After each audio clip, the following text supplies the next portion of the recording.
It was the camp that said, hey, we can pull DNA out of mummies, and the other camp that said, no, you can't. They said, DNA can't possibly last for more than 6. For thousands of years, Egypt controlled its own story. Pharaohs carved their version of history into stone, and stone doesn't lie. But then, scientists discovered something stone can't hide. When they tested the DNA of mummies of Egypt's most famous rulers, the results didn't match the official story. The royal bloodline wasn't as pure as Egypt claimed. Foreign ancestry showed up in places it wasn't supposed to, and suddenly, Egypt stopped allowing independent testing. What did the DNA reveal? Why is Egypt blocking scientists from looking again? Join us as we expose the genetic truth Egypt refuses to admit. The DNA test Egypt controls.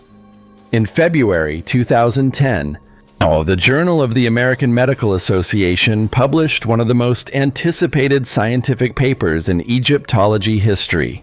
DNA results from 11 royal mummies, including Tutankhamun, finally revealed the genetic secrets of Egypt's most famous dynasty. Or at least that's what the headline said. The study was led by Zahi Hawass, Egypt's most powerful archaeological official at the time, and it involved a team of Egyptian and international researchers working under strict government oversight. The findings made global news.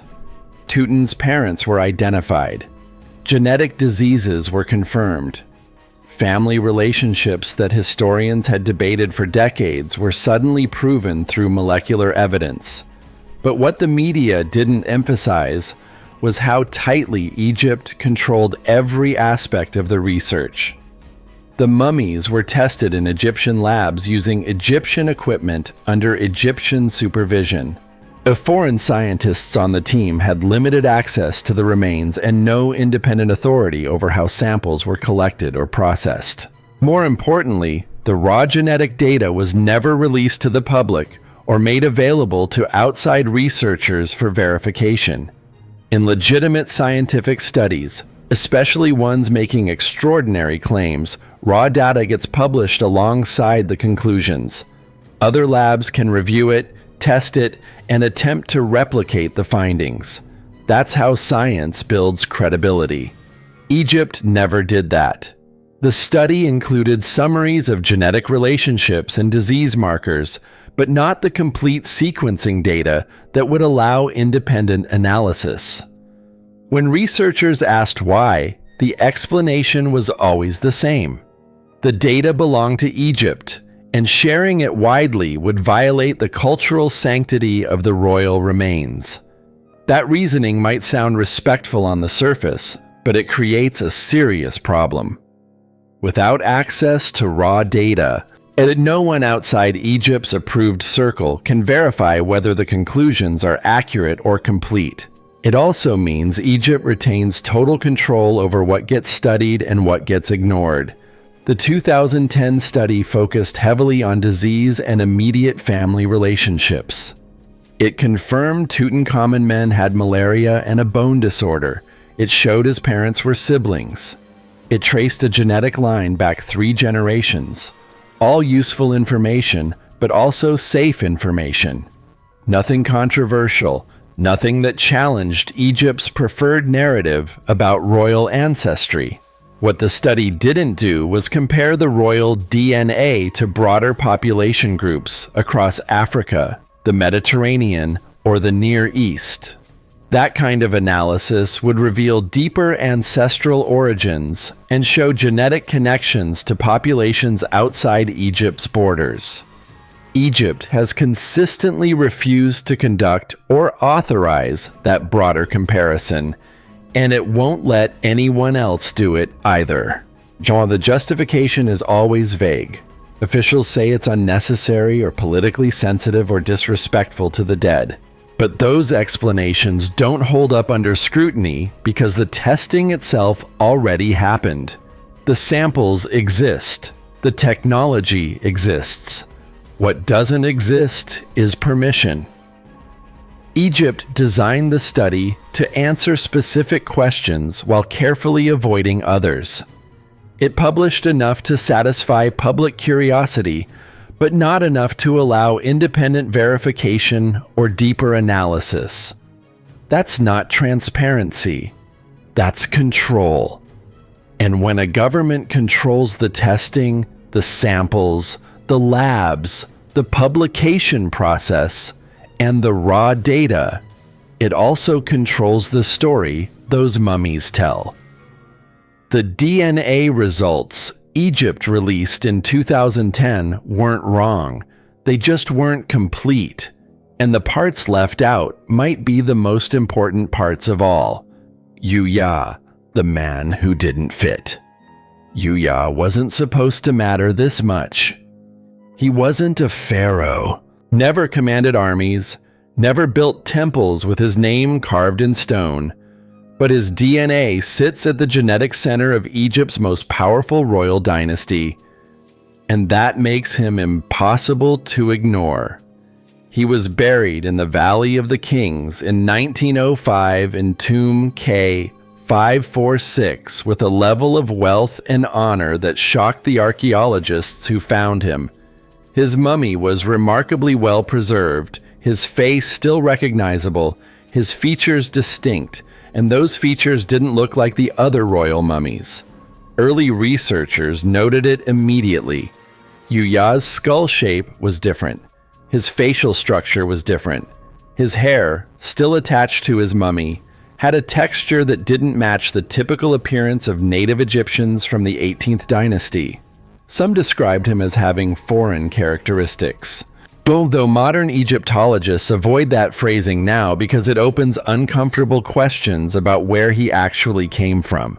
What's not in dispute is his family connection. Yuya's daughter, Tyr, became the great royal wife of Amenhotep III, one of Egypt's most powerful pharaohs. That made Yuya the grandfather of Akhenaten and the great-grandfather of Tutankhamun. His blood didn't just touch royalty, it became royalty. When the 2010 DNA study included Yuya in the tested mummies, researchers expected his genetic profile to help explain the royal family's ancestry. If anyone's DNA could reveal outside influences in the bloodline, it would be his because he came from outside the royal family entirely. But the published results barely mentioned him.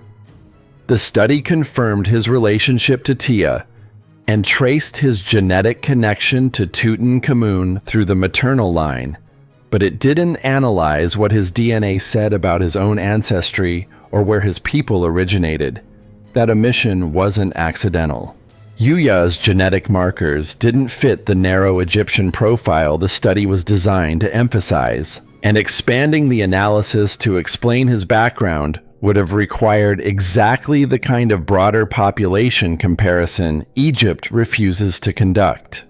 Some researchers who reviewed the study's data noticed something else. Yuya's genetic profile showed markers that appeared more frequently in populations from the Levant and Mesopotamia than in native Nile Valley groups. Those observations were never officially confirmed because Egypt controls access to the raw data. But they align with what physical anthropologists had suspected for decades based on his mummy's appearance. If Yuya carried significant foreign ancestry, then so did his descendants. Ta passed his genes to Akhenaten passed them to Tutankhamun. The foreign blood Yuya introduced didn't disappear. It became part of the royal line for generations. Egypt has never addressed this directly. When Yuya comes up in discussions about royal ancestry, the response is either silence or vague statements about Egyptian diversity that don't actually answer the question. But the question remains, who was Yuya before he married into royalty? Where did his family come from? And why does Egypt avoid examining the one mummy whose DNA could prove the royal bloodline wasn't as purely Egyptian as the official narrative claims? Yuya's tomb was one of the richest ever found. His mummy was preserved with extraordinary care. His descendants ruled Egypt at the height of its power, but his origins remain a mystery Egypt refuses to solve. Akhenaten, a pharaoh with no clean origin. Akhenaten is one of the most studied pharaohs in Egyptian history and also one of the least understood. His reign was short, radical, and deliberately erased by his successors. His body, if it's ever been found, keeps changing identity depending on who's interpreting the evidence. The mummy known as KV55 is officially recognized by Egypt as Akhenaten, but that identification has been disputed, revised, and questioned for over a century. When the tomb was discovered in 1907, the remains inside were damaged and poorly preserved. Early examinations estimated the body belonged to someone in their early 20s, far too young to be Akhenaten, who ruled for at least 17 years and fathered multiple children.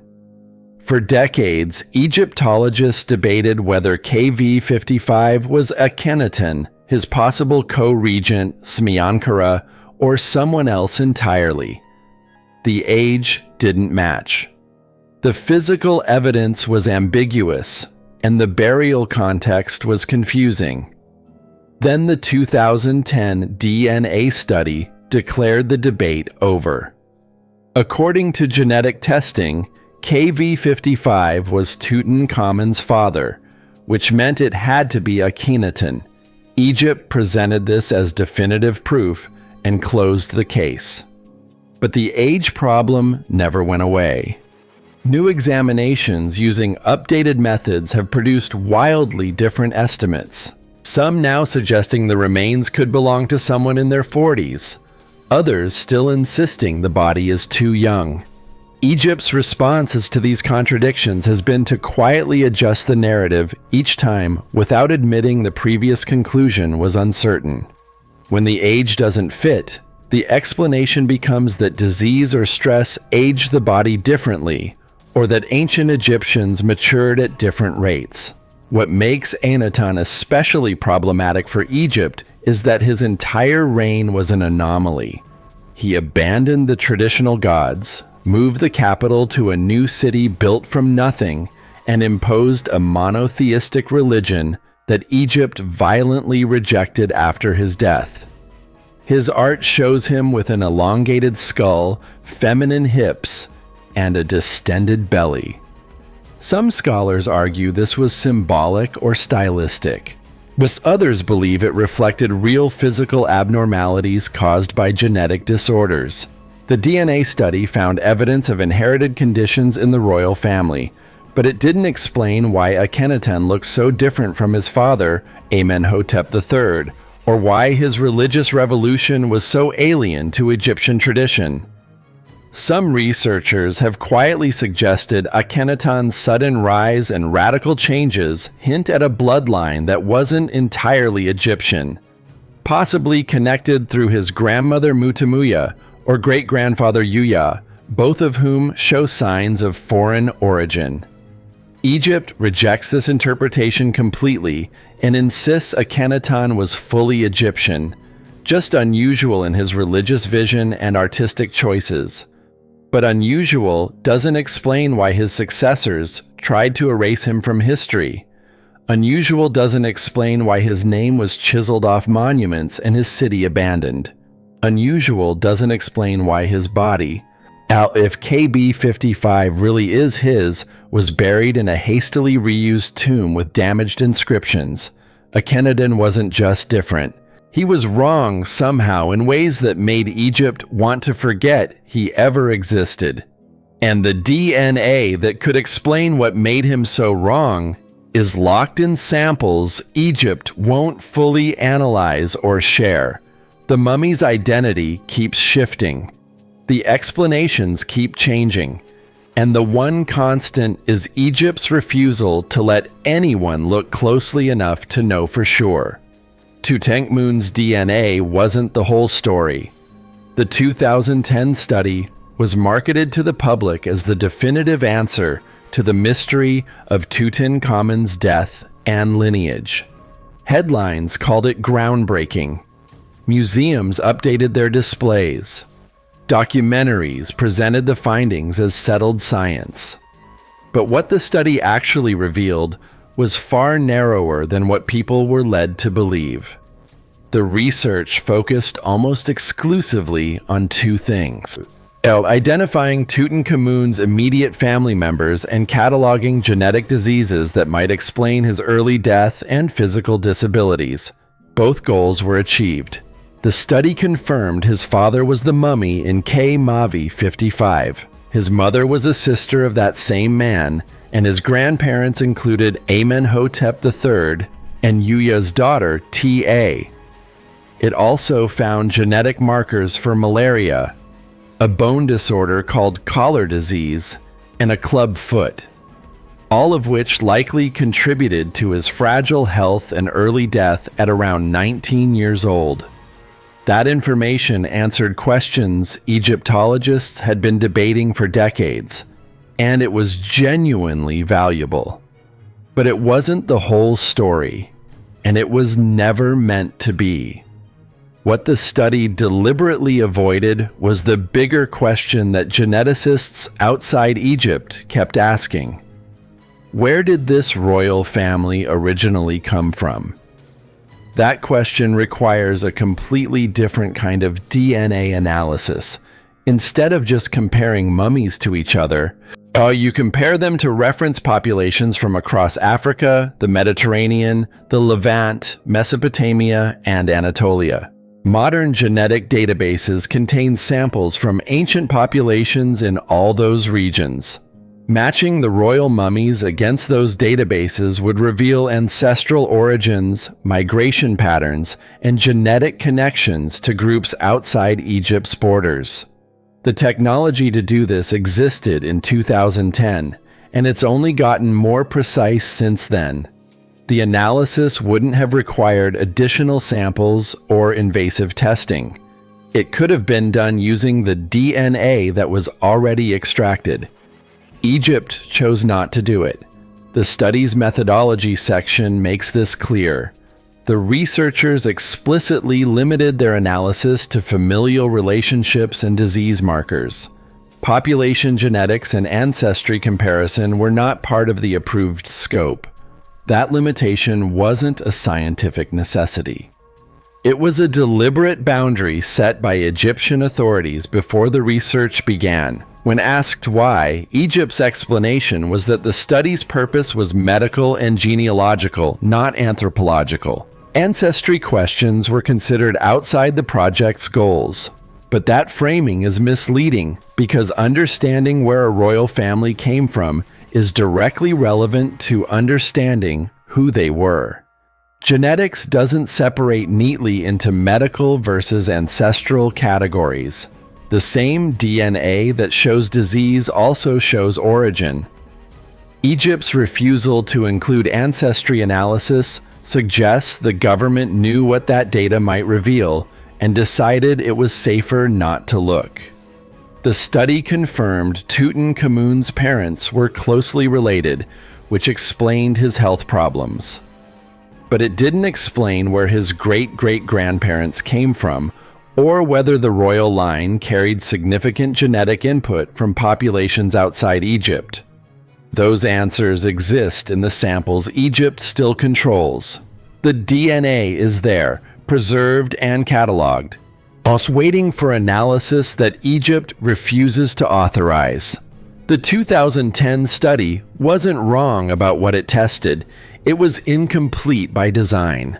It answered the questions Egypt wanted answered and carefully avoided the ones Egypt didn't want asked. That's not how comprehensive science works. That's how controlled science works. And the difference matters because the story Egypt told the world wasn't false. It just wasn't finished. Foreign blood on the throne. Egypt's official history celebrates its pharaohs as masters of diplomacy, forging alliances with kingdoms across the ancient world. Royal marriages, sealed treaties with Mitanni, Babylon, and the Hittite Empire. Egyptian princesses were sent abroad, and foreign princesses arrived in Egypt to become queens. This isn't speculation or revisionist history. It's documented in diplomatic correspondence carved on temple walls and recorded in ancient letters that survived thousands of years. Amenhotep III married at least 2 princesses from Mitanni. Thutmose IV took a Mitanni wife who became the mother of his heir. Ramesses I married a Hittite princess in a ceremony that was commemorated with monuments and official declarations. These weren't symbolic marriages or minor political gestures. These women held the title of Great Royal Wife, lived in palace quarters, bore children who could inherit the throne, and shaped the succession of Egyptian power for generations. Egypt openly acknowledges all of this in museum exhibitions and historical timelines. The diplomatic marriages are presented as evidence of Egypt's international prestige and sophisticated political strategy. But when the conversation shifts to genetics, Egypt's tone changes completely. Suddenly, those same marriages are described as culturally insignificant, genetically irrelevant, or too isolated to have meaningfully affected the royal bloodline. The logic collapses under basic scrutiny. If a Mitanni princess becomes queen and her son becomes pharaoh, Mitanni DNA enters the royal line. That's not interpretation, that's biology. And it didn't happen once. It happened repeatedly across multiple dynasties spanning hundreds of years. The genetic impact should be obvious and traceable using the same DNA analysis Egypt applied to disease and parentage. Markers from Levantine, Anatolian, and Mesopotamian populations would show up clearly in the royal mummies if Egypt bothered to look for them, but Egypt refuses to conduct that analysis, and it blocks outside researchers who want to do it independently. The explanation is always vague. Officials say ancestry comparison is politically sensitive, or that it risks misinterpretation, or that it disrespects the cultural identity of ancient Egypt. What they don't say is why proving Egyptian pharaohs had some foreign ancestry would be disrespectful, especially when Egypt itself admits the marriages happened. Oh, the contradiction is glaring. Egypt wants credit for being an international power connected to the wider ancient world. But it also wants to preserve the idea that its royal bloodline remained genetically pure and distinctly Egyptian, despite centuries of intermarriage with foreign nobility. Both things can't be true at the same time. Either the royal family stayed isolated and avoided meaningful genetic mixing, which would contradict the historical record of diplomatic marriages, or they married foreigners whose DNA became part of the royal line, which would show up in genetic testing. Egypt has chosen to celebrate the marriages while denying their biological consequences.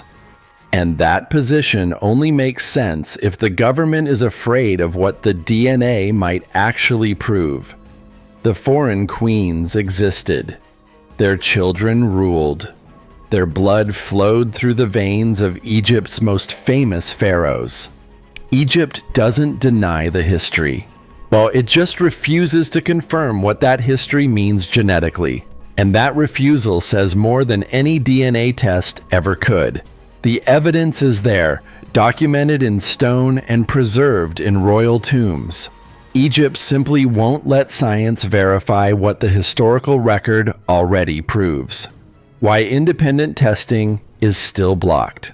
Since the 2010 study was published, dozens of independent researchers from universities and genetic institutes around the world have submitted formal requests to retest the royal mummies using updated DNA technology. Every single request has been denied. The reasons Egypt gives vary depending on who's asking and what political climate exists at the time, but the answer is always the same. No access, no samples, no independent verification. Sometimes the explanation is technical. Egypt says the mummies are too fragile for additional testing. And even though modern DNA extraction requires samples so small they're barely visible and cause no structural damage to remains, other times the justification is cultural. Officials claim that further testing would disrespect the dead and violate the sanctity of royal burials, even though those same mummies are displayed in glass cases for millions of tourists to photograph every year. When researchers offer to use non-invasive methods or work exclusively with samples already extracted during the 2010 study, Egypt shifts to a different argument. The samples belong to Egypt, and sharing them with foreign labs would undermine national sovereignty over cultural heritage. That framing turns a scientific question into a political one, which is exactly what Egypt wants, because political disputes don't require evidence or transparency. They just require power. Egypt has all the power here. It controls the mummies, the samples, the permits, and the legal framework that governs who gets access and under what conditions. Independent verification, the most basic requirement of legitimate science, becomes impossible when one government controls every step of the process and refuses outside participation. Some researchers have tried compromise. They've offered to collaborate with Egyptian scientists to conduct all testing in Egyptian facilities, to share findings before publication, and to acknowledge Egyptian oversight at every stage. Egypt still says no. Others have requested access only to the raw genetic data from the 2010 study, arguing that reanalysis using newer computational methods wouldn't require touching the mummies or extracting new samples at all. Egypt won't release that data either. Officials say it's stored in national archives and protected under laws that restrict access to sensitive cultural material. But genetic sequencing data isn't a physical artifact. It's digital information that could be shared instantly with researchers anywhere in the world without removing anything from Egypt. The refusal to share it suggests Egypt isn't protecting the mummies.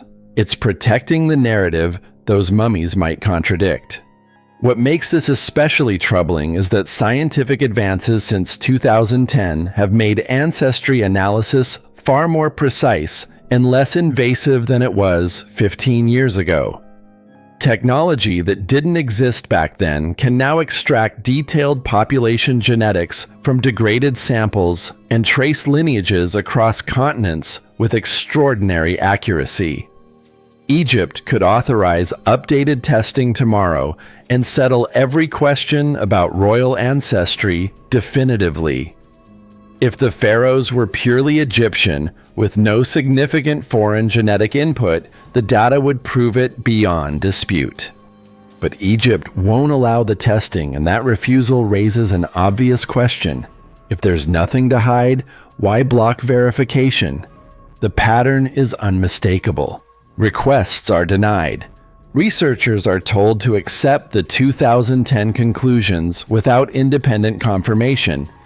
Anyone who pushes too hard finds themselves quietly excluded from future excavations and denied permits for unrelated work.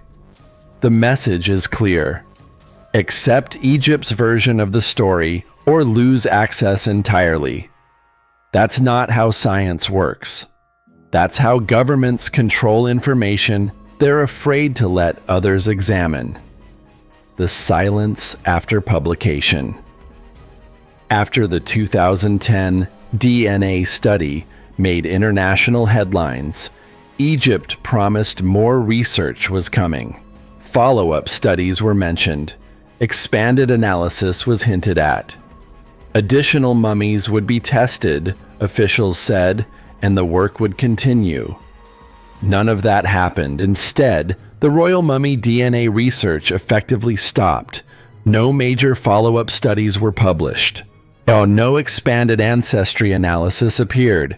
The promised continuation of the work quietly disappeared from official statements. By 2012, 2 years after the original study, researchers outside Egypt began asking when the next phase would begin. The answers were vague. Funding issues, they were told, technical delays, shifting priorities within Egypt's Ministry of Antiquities. But funding wasn't the real problem. International institutions and universities had already expressed interest in supporting additional research.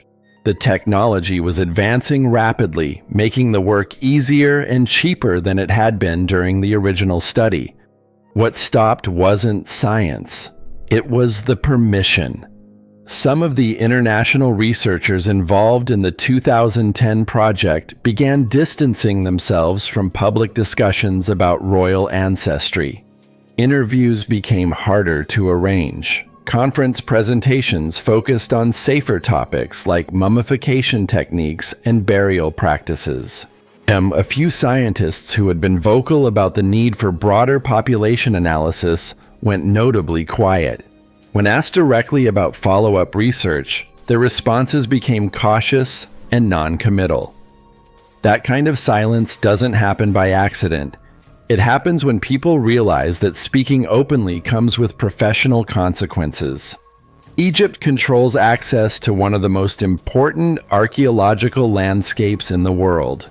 Researchers who want to work there, who need permits for excavations or studies, understand that maintaining good relationships with Egyptian authorities is essential to their careers. Criticizing Egypt's approach to royal DNA research or pushing too hard for independent testing is a fast way to lose that access. So, the conversation shifted. Instead of demanding follow-up studies or questioning why ancestry analysis was never completed, researchers began framing the 2010 study as comprehensive and sufficient. The media moved on to other stories. Public interest faded, and Egypt's control over the narrative solidified without anyone making a loud public objection. A few independent scientists continued asking uncomfortable questions, but they did so quietly in academic papers with careful language that avoided direct accusations. They pointed out gaps in the published data. They noted the absence of haplogroup analysis. They suggested that comparative population genetics would strengthen the conclusions, but they didn't accuse Egypt of deliberate suppression because that accusation would end their careers. Egypt didn't need to threaten anyone directly or issue formal warnings. The system regulates itself. Researchers who want to keep working in Egypt learn quickly what topics are acceptable and what questions are too dangerous to ask out loud. That self-censorship is more effective than any official suppression could be because it doesn't look like control from the outside. It looks like consensus, but it's not consensus. It's silence. The research didn't end because the questions were answered. It ended because the questions became too uncomfortable and the people with the power to continue asking them decided it wasn't worth the cost. And so, the DNA sits in storage, untested and unanalyzed, holding answers that Egypt has decided the world doesn't need to know. A history written in stone, not blood. Egypt has spent thousands of years controlling its own story. Pharaohs rewrote history on temple walls, chiseling out the names of predecessors they wanted forgotten and carving their own achievements in stone meant to last forever. Hieroglyphs could be edited. Monuments could be repurposed.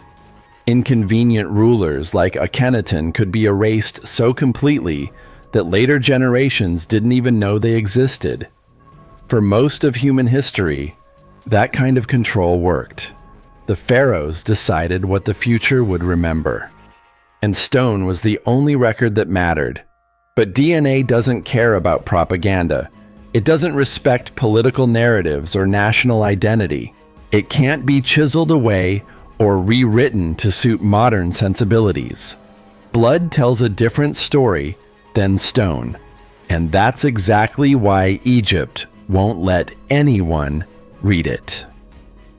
The 2010 study gave the world just enough information to satisfy curiosity without revealing anything that might complicate Egypt's preferred version of its past. Diseases were confirmed.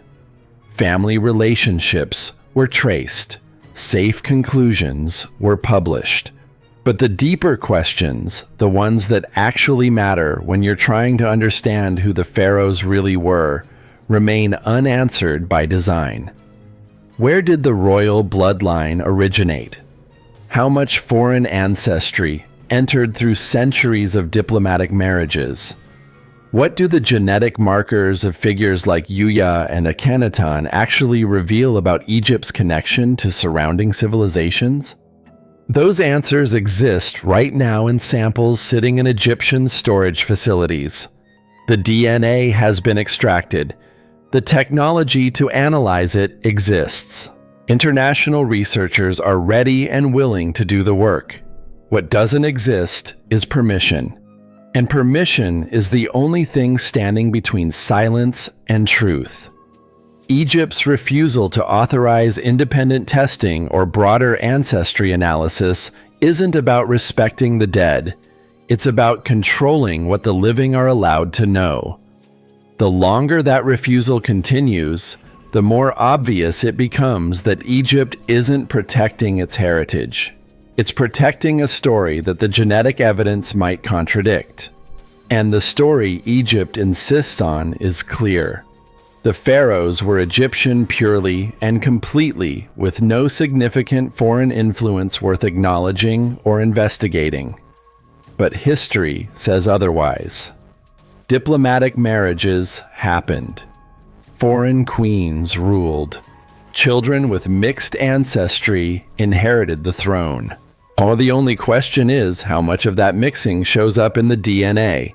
And Egypt has spent 15 years making sure no one finds out. The evidence is there. The mummies haven't disappeared.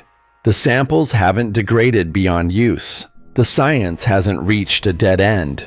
What's missing is honesty, the kind that allows uncomfortable truths to be examined instead of buried under layers of bureaucratic denial and nationalistic narrative control. Stone can lie, monuments can deceive. Official histories can be carefully edited to emphasize some facts while erasing others. But DNA doesn't forget. It doesn't adjust to fit political needs. It just sits there waiting, holding truths that Egypt has decided are too dangerous to confirm. So the question isn't what the DNA would show. The question is why Egypt is so afraid to let anyone look. If there's truly nothing to hide, if the pharaohs really were as purely Egyptian as the official story claims, then verification should be welcomed, not feared. But Egypt keeps saying no. And that answer tells you everything you need to know. If you enjoyed this video, like and subscribe, and also click the next video shown on your